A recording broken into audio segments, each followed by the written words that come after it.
Hey guys, I'm here. Welcome back for episode 7 of season 2 of Ted Lasso. The last episode didn't end too well for Ted.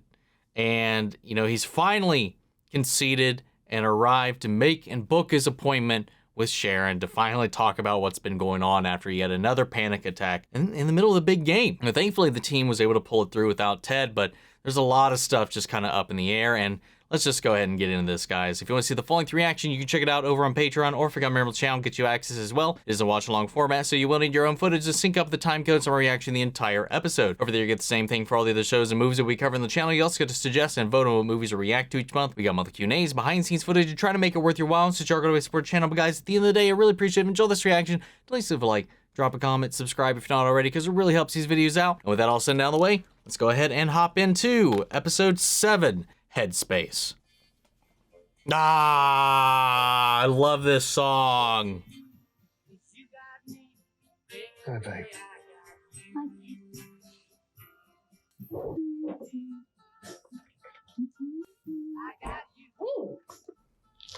Morning. Morning.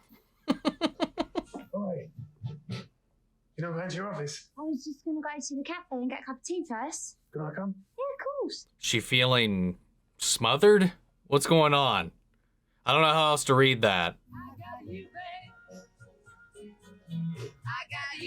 Man, I love Cher. God, see, he's just, Nate, no! Would you look at that? Let anyone in the newspapers nowadays, wouldn't they? They say humility is not thinking less of yourself, but thinking about yourself less.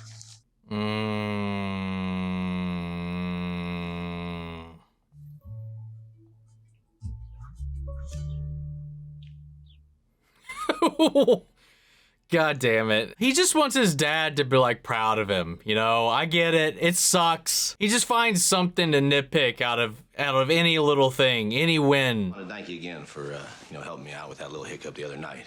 I'm actually feeling a lot better, so I don't even know if this is necessary, really. Now he's just trying to get out of it. Hey, who am I?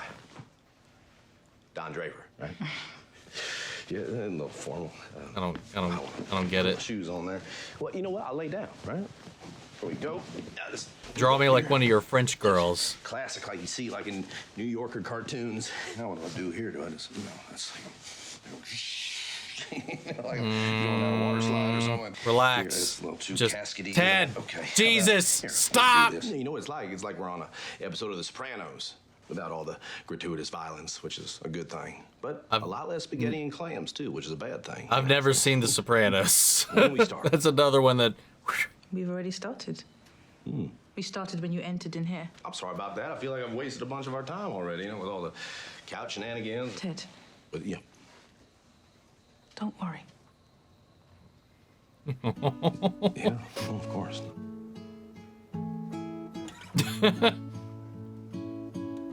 Don't disagree with the bird, Ted.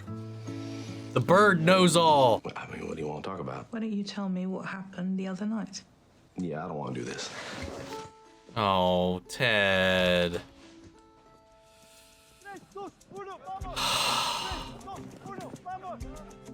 God damn it. All right, fellas, look, there are two things you can't ever let the other team know.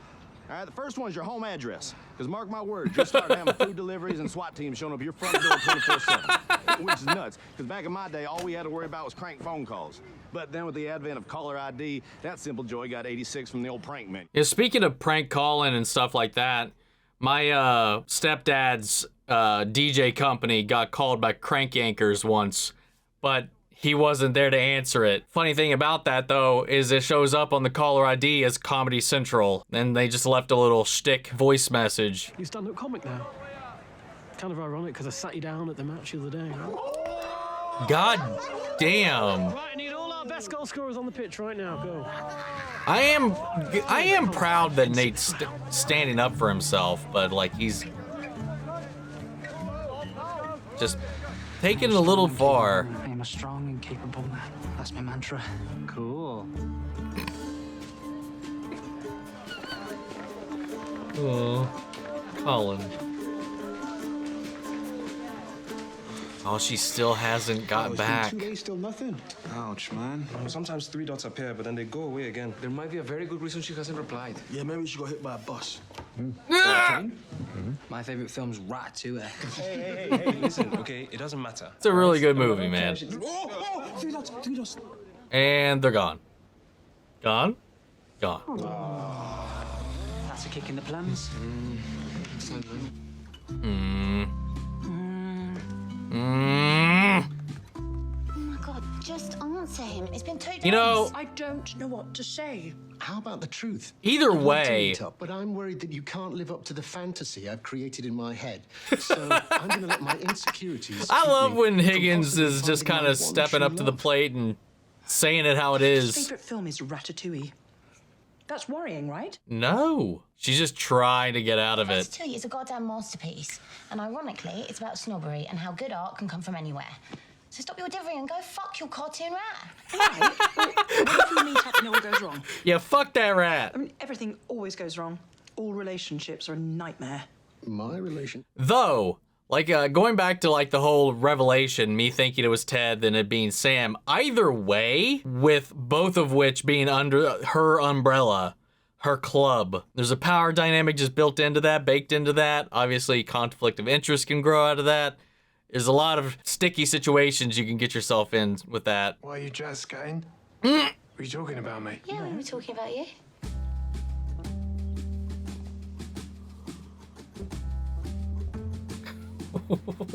What? 2, 3, 4. What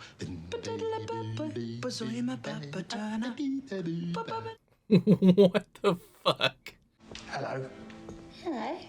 Hello there. To-do list as long as my arm. What? Oh, wait, that's not helping me. All right, I'll give you your arm back. Thank you. I'll take your neck. She's biting her knee. Seriously? I've got a lot of work to do. So if you're going to be here, you need to go and sit quietly on the couch and read your book, yeah?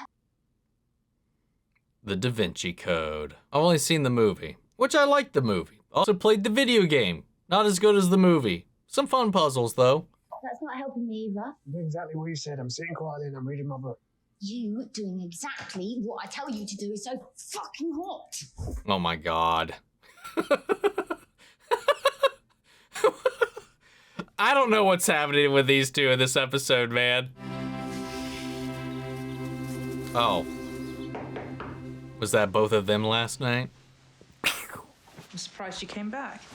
Yeah, well, I don't quit things.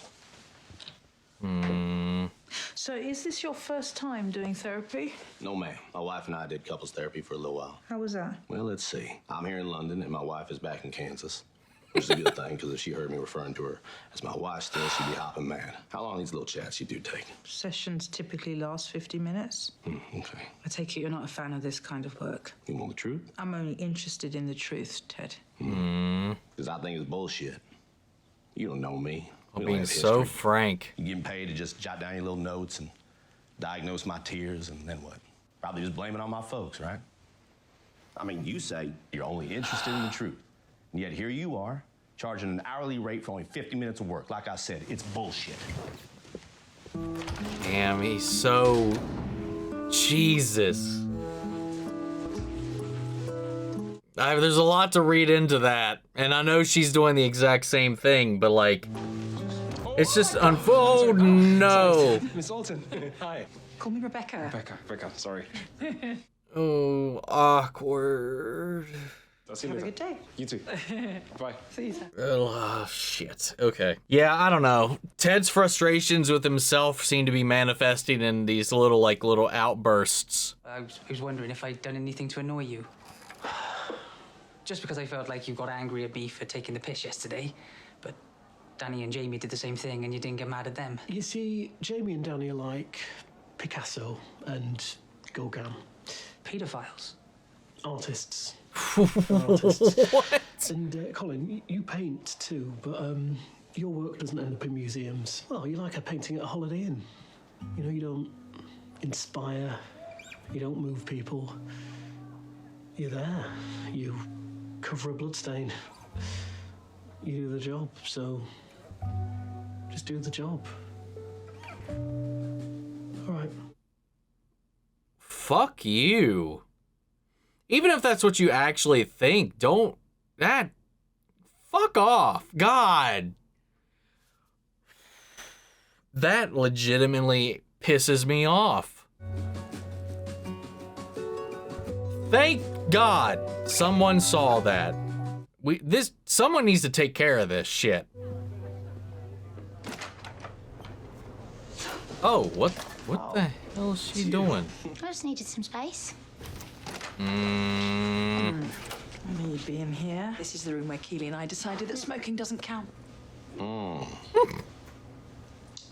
Busted. I did also need some space. Space from what? Roy, he's sitting in my office reading Da Vinci Code. Keeps muttering on about the Knights Templar. Sometimes it's good to bottle things up. That's how we get, you know, pickles. And vodka. Extra virgin olive oil and messages. What? In bottles. Oh, okay. Do you think you could Fair. take my name off my shirt and then put it back on? Bigger. The fuck? Roy is none of those things. He's perfect. And I should know because I spend every minute of every second of every hour of every day with him, right? Just tell him. Yeah. That you... Oh, no. You talking about me? Yes. At least no one's denying it. And then just flash a smile and we're on our way. Oh, come on, guys. What's going on? I was watching Sex and the City. Oh, enjoy. I'm gonna read. Cool. You are more than happy to go through my stuff. No way. You always do that. I don't always do anything. And I have. You can't put it down because the chapters are so short. Shut up. Yes. Shut up. Shut up. You're telling me to shut up. Oh my God. Just Uh-oh. shut up. This Uh-oh. geezer Uh-oh. wears like a spiked belt around Fucking his hell, Roy. arse. Yeah, she's gonna go on a No, shut up no, I tangent just as well. watched my TV show, and you're fucking ruining it for me. Whoa. Just need some time without you reading, Wow. or turning me on, or just fucking being there all the time. You don't want me to turn you on? No, yes, I do. Sometimes, just not all the time. Sometimes I need to be by myself. Wait, is this what you've been talking to everyone about? But you don't care. I didn't, and I thought it was the usual stuff like gossip or how much hair I leave in a drain. It is a lot of fucking hair. Well, you've been making out to everyone like I'm following you round like a needy, clingy, fucking fridge magnet. Oh, I'm an idiot. Oh, fuck this!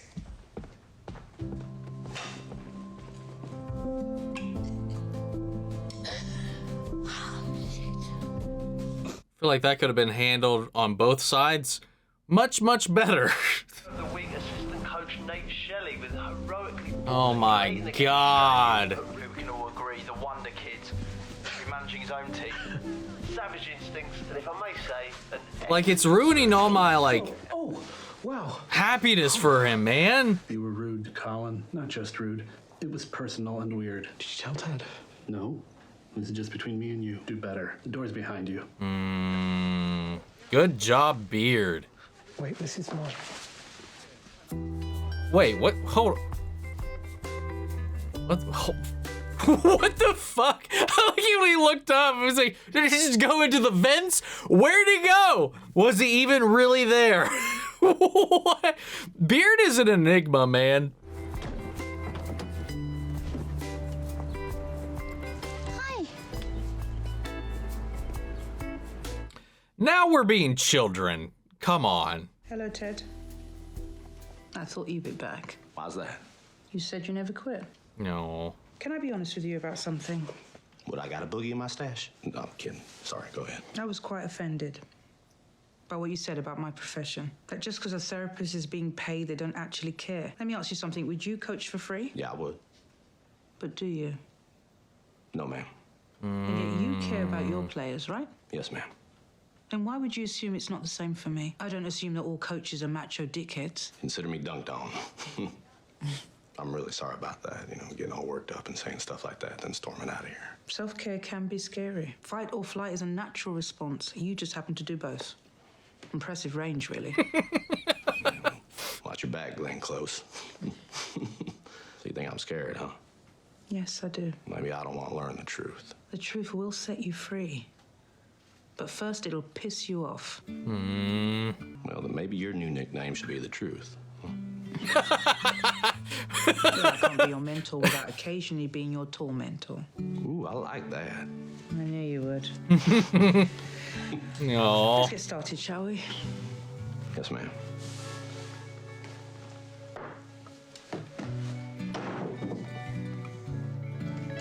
I want to sit in on it, though.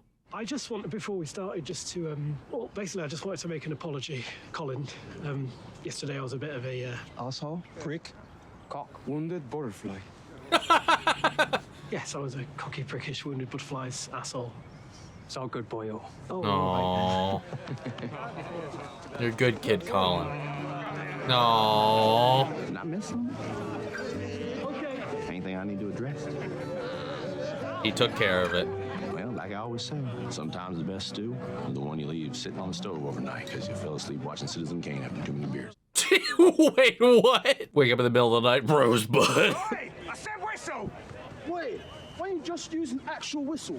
I told you, my lips are sensitive to impure metals and whistles give me mouth eyes. Jamie!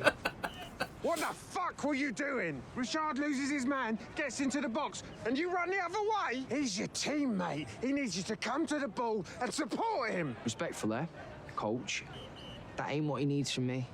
He needs me to give him space. What'd you say?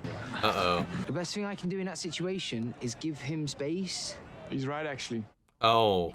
Doesn't need me to crowd him. And since he's my teammate, I should trust him to do what's best. Right? Oh, is he in his own head right now? Wow. Fuck! God damn it. I ain't say nothing bad this time. James is like, I don't know what to do. I can't fucking win. Coach Nate, we have a gift for you. Yeah, good thing you apologize, otherwise this would be awkward, yeah? Aww. Wow. It was Will's idea. Aww. Pretty awesome nickname, so cheers. Yes. Well, no, thank you. I mean, I did say wunderkind. But no, this is great. It's really funny. Thank you. God, these little things, man. There's nothing wrong with Wonder Kid. Hi. Are you leaving?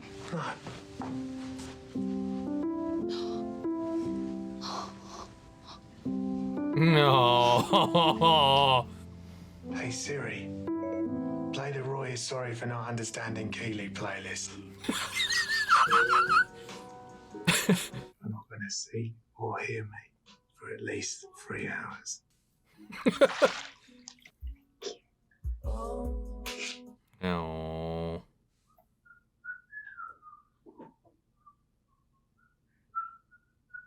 Oh, no.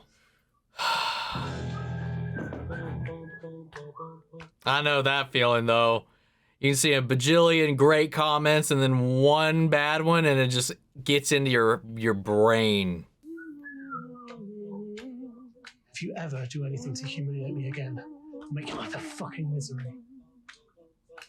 Okay. Okay. He was giving him a hard time already for no reason before. He needs to fucking...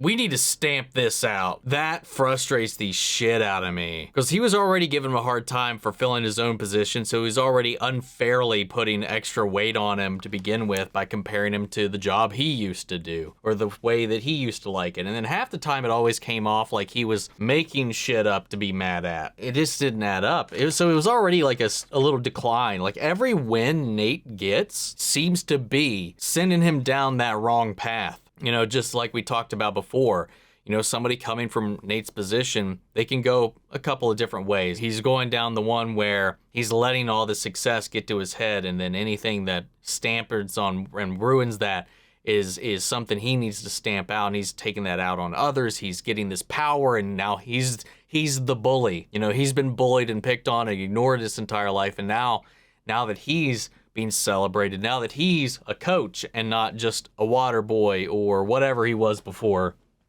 Now that he's getting this recognition and moving up, he's using every one of those steps and stones and ladders to kick down at everybody around him, everybody that gave him a hard time when he was in that position. And even though everybody around him is also trying to better themselves, Colin isn't the Colin that he was in season 1 when Nate was still not a coach. He's still seeing him as that guy that annoyed him like everybody else. And then for him to dig into it, it's like, well, why'd you single me out and not Danny and Jamie?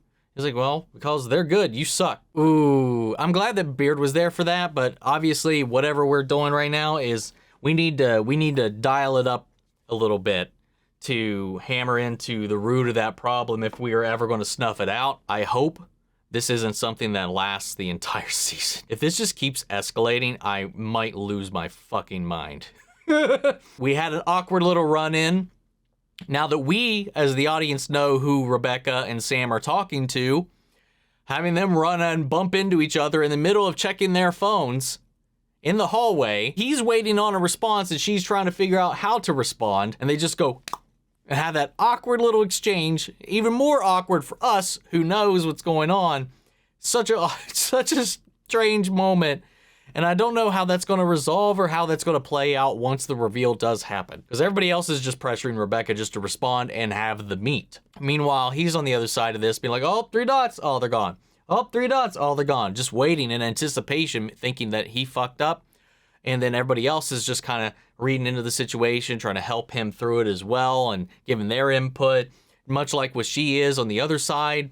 It's just mildly frustrating. Meanwhile, we have Ted unraveling throughout this episode, kind of continuing his spiral from the last one. He sought out help, but then in true Ted fashion up until this point, his experiences and his distrust and his point of view, and also his fear. He doesn't want to face the truth. He doesn't really want to know what's wrong, but he knows something's wrong. You know, he's trying to avoid it, dance around it. He's using his bravado. He's using his usual shticks, his usual gimmicks, to just dance around and away from the problem, avoid it altogether. You know, it's something we've talked about a couple times before, and it's very, even more present here, where he's putting up this front. And then, you know, we see him, we're like, all right, maybe I don't need this. And then he comes back and he's like, I don't quit anything. Then he has that outburst when he comes back and he just unloads his frustration both at himself and the situation, the fact that this is even something he needs to do. It's not something he can figure out on his own. And then he takes all this out on her. He's just throwing his perspective at her. Thankfully, when he does return the next day to apologize and kind of own up to that, she is truthful with him as well about how she felt about that, because she countered that with a really good point to his representation of what her profession does. As much as that was a struggle to watch Ted falter and yo-yo and kind of struggle with, one, confronting his problem, but also being respectful, but also kind of seeing him get lost in the sauce. And then it's hard to watch. It is. It's almost as hard as watch to see Nate's fucking downfall and spiral and assholery just tornado through the club while Ted's off incapacitated in his own way, because he came back and apparently this was addressed by Beard. This is, he doesn't know what's going on at all, and he doesn't know the extent of it either. None of them really do. You know, Beard saw a moment. He doesn't see, or hasn't at least acknowledged, the other things that are brewing with Nate, not to mention what happened in his home life. This thing that I think is basically a growing cancer in the club, which is Nate's ego. Meanwhile, Ted isn't in a position to combat that cancer. Ted is our white blood cell. Follow me here. Follow me here. He's our immune system. He's the body. He's the team, the club's spiritual healing source. And while we can run, we can play, we can do the things, we can run and practice with Roy, with Nate, with Beard. So without that balancing everything out or being there to fully acknowledge everything out, this little darkness is growing and bubbling in the corner as Nate's ego is inflating, and he's like unleashing this toxicity into the group. No one really knows what the hell's going on. And then he's just bullying this kid behind everybody's backs. Ah, God. On top of all that, we had this whole thing with Keeley and Roy just bubble up. You know, I've been in situations like that. I feel like most people in any kind of long-term relationship, especially if you move in with a partner or you spend a lot of time in one of the other's house or whatever. Sometimes if you're not clear with your boundaries, it can get very frustrating when you don't have your space. I feel like everybody needs their space. You know, I know that there's some people that feel like if you need space in your relationship, why are you in the relationship? I've heard that argument before, and I don't think that's healthy. I mean, for some people that might work, but that's not like an everyone kind of thing. I think everybody needs their decompression time to be alone and just kind of exist, do their thing, and enjoy their thing by themselves. You don't have to have somebody with you at all times. And Keeley was definitely feeling that, but Roy wasn't picking up on these little things. You know, he's still kind of swimming around. You know, he was doing his own thing just right in front of her. You know, she just wanted to be there, you know, without anybody in her bubble. Both of them did not handle that very eloquently. Thankfully, though, it came around by the end of it. I am glad that it came around by the end of it, because it was also affecting Roy's coaching, because when he got in there, he's trying to tell Jamie to what to do, and he was like, respectfully, no, that doesn't make any sense. What he needs is this thing. Like, Jamie showing growth and maturity in this situation. Roy's frustration, once it kind of clicked in his head, he's like, oh shit, this little dirtbag's right. What am I saying? He just stormed off in the pure Roy fashion. Editing Omni here. In the rewatch, in working with this episode, it completely went over my head that in this moment, in this confrontation with Jamie, this whole idea of giving his partner space and being able to trust him to know what exactly he needs and to play it and be what he needs to be for his partner, for his teammate, was its own reflection of what was going on with Roy and Keeley. That's what was making the clicking in Roy's head. When he was hearing that said, he was like, oh, that's what's going on with Keeley. That's when he was like, fuck. He's like, because he was like, oh shit, what have I been doing? And then he goes immediately to correct that. Completely went over my head the first time through, but while I was watching it through on the edit, it definitely clicked the second time around. Though I do feel like there is that element of Jamie's growth, and being able to even acknowledge these things are signs of that very same growth in the journey that he's been on. But I feel like there was a whole other intent with that scene that missed me the first time around. This was a really interesting episode. Everybody was kind of dealing with a lot of interesting struggles, internal and external in some situations. At least some of them seem to be going in a positive direction.